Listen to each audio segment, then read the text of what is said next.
Hello and welcome to the ASLM Podcast, where we explore the powers of health systems with a spotlight on laboratory science in Africa and across the globe. I am your host, Nelly Rwenji, from the African Society for Laboratory Medicine. In this premiere episode, we are tackling a topic that is more urgent than ever: biosafety and biosecurity, a global view with an African perspective. From pandemic preparedness to the rising threat of bioterrorism, the systems that protect us from biological dangers are under the microscope. So, how ready are we, and what roles are partners playing in these global efforts?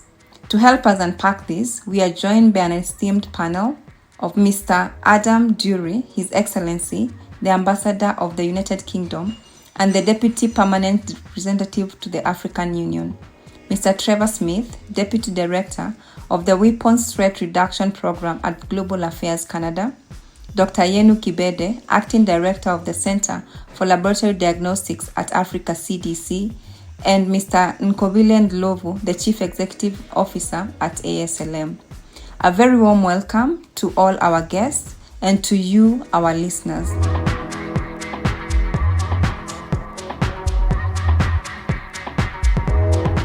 Welcome, gentlemen. Today we want to speak about biosafety and biosecurity, the global view, but also the African perspective. And thank you for joining us. So I'll begin with Ambassador Adam. You are recently coming to this partnership to assist Africa. So I would want to know, how does this complement, or how is it framed in your own strategy as UK for safety and health? Thank you. Good question. And it's really interesting the way you started that by saying we've come in to assist Africa. And true, in a sense, but I think also we've come in to assist ourselves, right? As we've all been talking about, this is a subject where none of us are safe until everybody is safe. As we've saw with COVID, but as we've seen on this continent with Ebola, with Marburg, with many other diseases, a biological threat can spread so quickly from this country, from this continent to Europe, around the world. And so it's absolutely an agenda where we have a shared set of interests. It's not the UK's interest or Ethiopia's interest or Zimbabwe's interest. It's a global agenda. And so for us, our kind of international strategy specifically on biosecurity, biological safety, is absolutely framed as an international strategy where we have to work with all of our partners globally. And I think what we know for Africa, as for other regions, is that that's most effective when it's led from the region.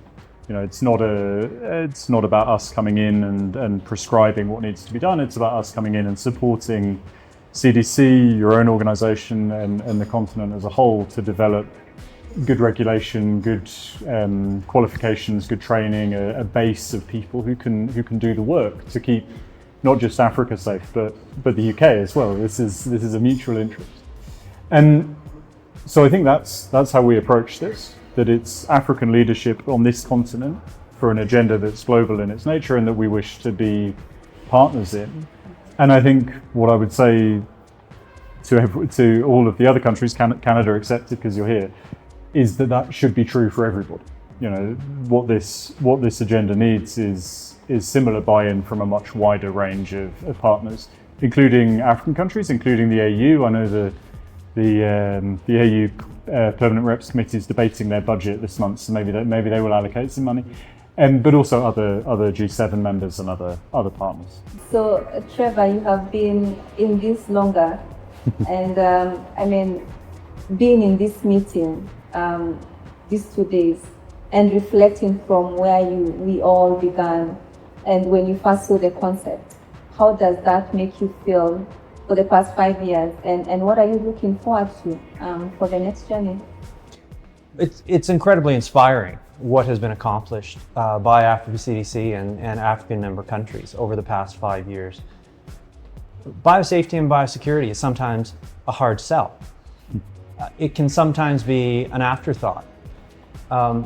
I'm looking actually just to my left here, and there is an image of the Ebola outbreak that happened in West Africa in 2013 to 2016.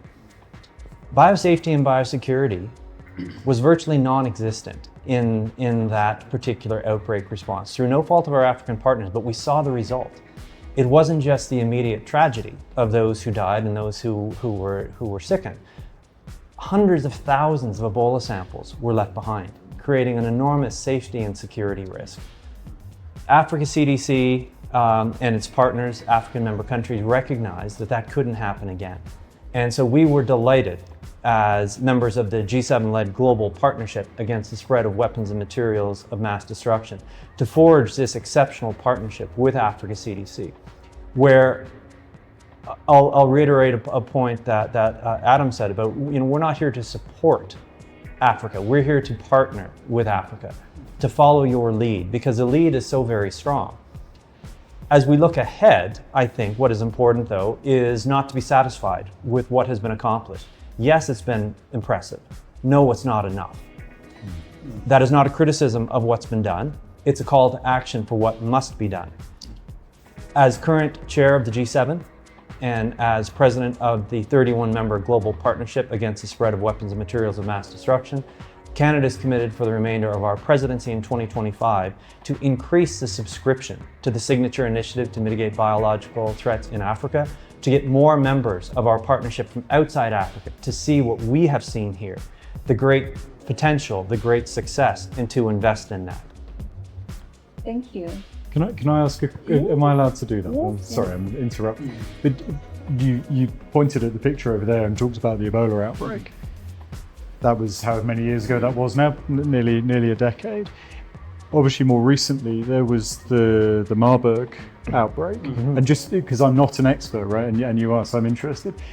Did that look different in terms of biosecurity and biosafety? Like, has there been a kind of a sea change since? Excellent question, and I would say fundamentally different, and there are many reasons for that. The capabilities that Rwanda has in global health security are very robust, for starters. They've spent a lot of time and effort and resources to build up those capabilities. Part of that, I think, is inspiration from what has gone before.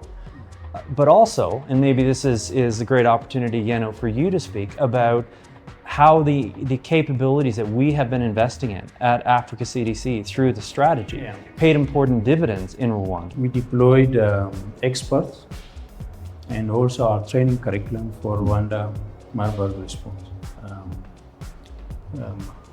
We have already trained people, that understand how to manage these high consequence pathogens, and then we do have also a biosafety and biosecurity program already going on in addressing safety during sample transportation. I think all those capabilities that we built were really applied immediately. I think it has been really very different as compared to what was in West and Central African Ebola outbreak. I think part of the role that ASLM does and brings to the table is to make sure that some of these capacities and expertise is owned and driven by the ministries of health. We work with them to institutionalize this for sustainability. In case things change, this capacity should now be within the ministries of health. So what we do, we really work with countries. We bring them together. They share expertise so that they can learn from one another how the other countries are doing better in terms of biosafety and biosecurity.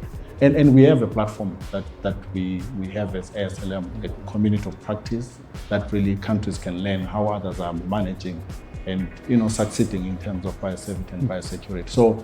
So these investments for us, they have to last beyond the project. They have to last beyond the funding. So we really try and bring countries to understand, where do we sit these capacities, the best places, so that there's sustainability and there's continuity. So really working under the guidance and the leadership of Africa CDC, and of course with the support from our partners, really we want this capacity to to remain within the continent even beyond the lifetime of some of the support that we get. Thank you all for joining us. That brings us to the end of this first episode of the ASLM podcast. What's clear from today's discussion is that biosafety and biosecurity know no borders. These are transboundary challenges, and addressing them effectively requires regional leadership, especially from Africa. We've also heard how capacity building has been critical in responding to the recent outbreaks like Ebola and Marburg, and will continue to be key in preparing for future threats. A heartfelt thank you to our guests for sharing their time and insights. In our next episode, we will continue this important conversation with the same expert panel to explore the dynamics of biosafety and biosecurity through a more focused African lens. Until then, you can always download and share this podcast.